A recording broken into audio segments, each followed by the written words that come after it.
কোচবিহারের রত্নাই নদীতে স্নান করতে নেমে জলডুবে মৃত্যু হলো এক যুবকের। বুধবার দুপুরে আনুমানিক 1:30 নাগাদ দুর্ঘটনাটি ঘটেছে। বছর 24-এর মৃত যুবক সঞ্জিত বর্মনের মা সুভাষ বর্মন বলেছেন, সঞ্জিত সহ মোট 4 জন গিরিধারী ব্রিজের নিচ দিয়ে বয়ে চলা রত্নাই নদীতে স্নান করতে গিয়েছিল। এরপর ঝিনুক এবং মাছ ধরতে সঞ্জিত নদীর গভীর জলে আটকে যায়।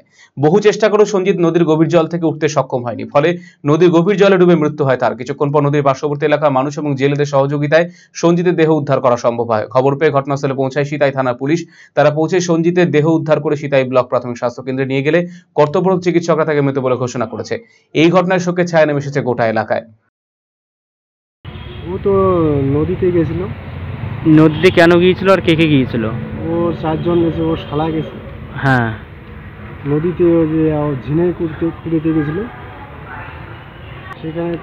সেখানে গিয়ে জলের মধ্যে পড়ে গেছে।